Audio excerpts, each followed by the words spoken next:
Macam tak puas hati lah. Hari ni Wan Cina nak ajar korang macam mana repair rim sendiri dengan cara yang sangat senang sahaja. So untuk step yang pertama adalah buka tayar, kita cuci dulu rim itu. Tapi kalau korang malas nak buka, boleh cuci terus macam ni.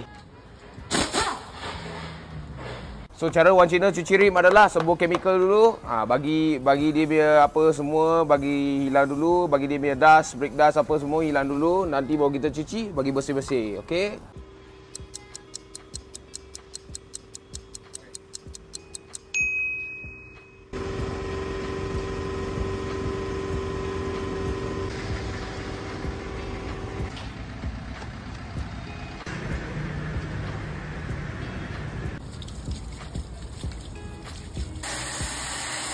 Okey, untuk cara kedua kita kena ada kertas pasir dengan cat lah. Okey, ini cat hitam mati lah. So kita pakai hitam mati saja. Okey.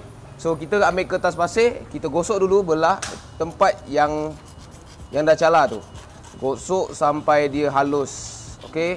Ini grade kertas yang agak kasar sikit sebab calar ni banyak kuat juga. Okey. So kita gosok dulu bagi dia halus.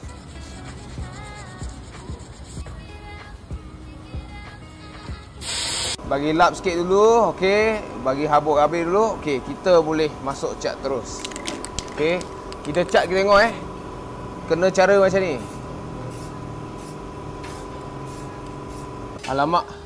Stiker lupa nak lekat dekat tepi sini, tak nak kena tayar. Dah kena tayar ni. Wan Cina yang bodoh sikit .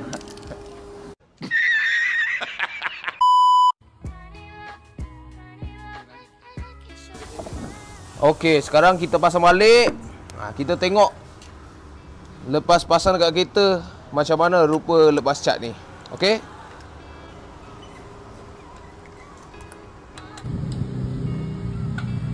Dah siap pasang tapi rasa macam tak puas hati lah. Saya nak ni bayar. Berapa wang tekan je.